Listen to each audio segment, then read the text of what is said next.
दोस्तों पिछले हफ्ते गोवा नाइट क्लब के अंदर हुए फायर कांड के बाद में सौरभ और गौरव लूथरा तुरंत ही थाईलैंड एस्केप कर जाते हैं, जबकि वो ये बताते हैं कि थाईलैंड में उनका बिजनेस है और बिजनेस के सिलसिले में वहाँ पे गए। लेकिन गोवा कोर्ट के अंदर गोवा की पुलिस ने ये बात डिक्लेयर कर दी कि उनका कोई भी बिजनेस नहीं है थाईलैंड के अंदर, वो सिर्फ बचने के लिए छुपने के लिए थाईलैंड गए हैं। और अब थाईलैंड की अथॉरिटी ने उनको डिटेन कर लिया, यानी कि गिरफ्तार कर लिया और इनको इंडिया लाने का प्रोसेस चालू हो चुका है। इंटरपोल ने भी एक वॉच नोटिस जारी कर दिया था उनके खिलाफ और इसी के साथ साथ अब उनका पासपोर्ट सस्पेंड और इंपाउंड किया जाएगा। दिल्ली कोर्ट के अंदर उन्होंने बेल की अपील भी करी थी कि भाई अरेस्ट से पहले ही उनको किसी तरीके से बेल मिल जाए, लेकिन वो बेल रिजेक्ट हो गई थी क्योंकि वो भाग खड़े हुए थे। अगर यहाँ रुकते तो शायद उनको बेल भी मिल जाती, लेकिन अब उनके लिए मुश्किलें बढ़ चुकी हैं क्योंकि वो बचने के लिए गए थे वहां पर। जैसे उनको मालूम चला था कि उनके नाइट क्लब के अंदर आग लगी और कई सारे लोगों की जान चली गई, तो वो तुरंत ही उस खबर के कुछ घंटों बाद ही टिकट बुक करवाते हैं थाईलैंड के फुकेट का और वहां की तरफ रवाना हो जाते हैं। और उसके बाद में ये कहते हैं कि हमारा बिजनेस था,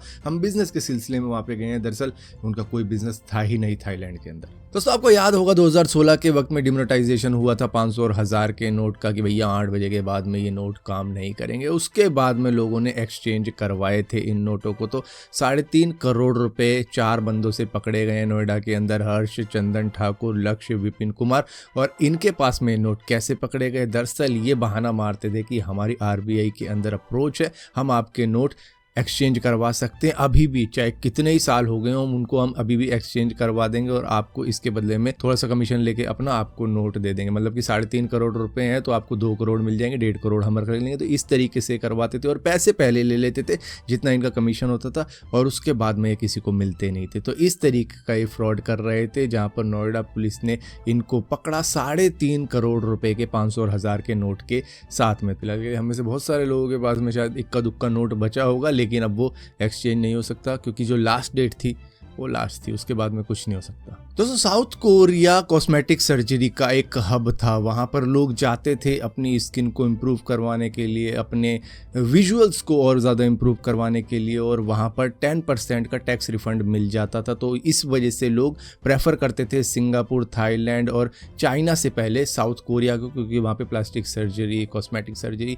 काफ़ी अच्छे तरीके से हो जाती थी। लेकिन अब 31 दिसंबर 2025 के बाद में ये जो टैक्स का रिफंड मिलता था उनको 10% का, वो मिलना बंद हो जाएगा। खासतौर पे जो फॉरेन पेशेंट आते हैं जिसकी वजह से मेडिकल टूरिज्म वहाँ पर होता था, अब वो टूरिज्म कम हो सकता है, ऐसा अनुमान लगाया जा रहा है। वो तो खैर अगले साल ही पता लगेगा कितना कम होगा कितना नहीं, क्योंकि जो 10% का टैक्स रिफंड मिलता था वो अब उनको नहीं मिलेगा, उनकी सर्जरी और भी ज़्यादा महंगी रहेगी। तो जिसकी वजह से अब चीपर ऑप्शन उनके पास में थाईलैंड और चाइना बचते हैं, जिनको भी मेडिकल सर्जरी करवानी या प्लास्टिक सर्जरी करवानी होती थी। तो ये एक चेंज लाया है साउथ कोरिया, क्योंकि उनका ट्रीटमेंट काफ़ी ज़्यादा एडवांस हो चुका है, जिसकी वजह से उन्होंने कहा कि जिसको करवाना है करवाएगा हमारे देश में, वरना कहीं और जाएगा। दोस्तों जब से अमेज़न ने अनाउंस किया है कि वो $35 बिलियन की इन्वेस्टमेंट करेगा इंडिया के अंदर, जो कि होते हैं 3 लाख करोड़ रुपए, वो 2030 तक कर देगा, ऐसा वो कह रहा है। मेनली वो AI के अंदर और क्लाउड के अंदर और अपने एक्सपोर्ट बूस्ट करने के लिए इन्वेस्टमेंट कर रहा है, जिससे कि इंडिया के अंदर 1 मिलियन से ज़्यादा जॉब क्रिएट होंगी, एक्सपोर्ट को बूस्ट मिलेगा, करीबन $80 बिलियन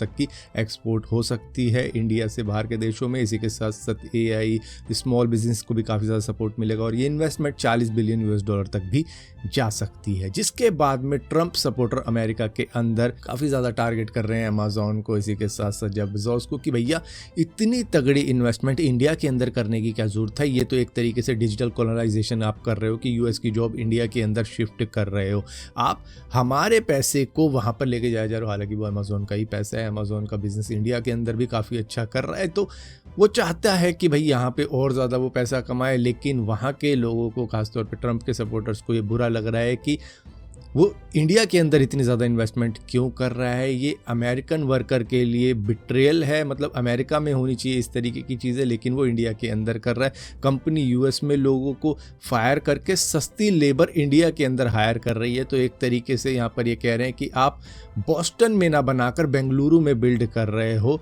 अमेज़न कंपनी को, जो कि अमेरिकन कंपनी है। तो यहाँ पर अमेरिकन लिटरली अमेज़न, माइक्रोसॉफ्ट और गूगल जैसी कंपनियों को टारगेट कर रहे हैं कि वो अपना एआई और क्लाउड इंडिया में शिफ्ट कर रहे हैं बजाय यूएस के। जहाँ पर ट्रंप चाहते थे कि भैया सारा कुछ अमेरिका के अंदर हो, लेकिन ये बड़े बड़े सीईओ इंडिया की तरफ बढ़ रहे हैं क्योंकि यहाँ पर सस्ती लेबर मिल जाती है और इसी के साथ साथ इनका फ़ायदा ज़्यादा हो जाता है। तो वहाँ के लोगों को ये है कि अमेरिकन जॉब, अमेरिकन टेक्नोलॉजी को यहाँ पर काफ़ी ज़्यादा नुकसान हो रहा है, जिस तरीके से इंडिया की तरफ झुकाव हो रहा है माइक्रोसॉफ्ट, अमेज़न और गूगल जैसी बड़ी बड़ी कंपनियों का। दोस्तों, इंडिया को एक बहुत बड़ा जैकपॉट लग चुका है, जो कि गोल्ड के जितना ही बड़ा डिपॉजिट है लिथियम का। इनको कर्नाटका के कोपल रिचूर फॉरेस्ट के अंदर एक बहुत बड़ा रिजर्व मिला है, जो कि एक रिच फाइंडिंग है इंडिया के लिए, कमर्शियल माइनिंग के लिए एक प्रॉमिसिंग सिचुएशन है इंडिया के पास में। लेकिन डिपॉजिट प्रोटेक्टेड फॉरेस्ट एरिया के अंदर आता है, मतलब कि एनवायरमेंटल और वाइल्ड लाइफ के जो रूल के हिसाब से हैं वहाँ पर माइनिंग नहीं की जा सकती है।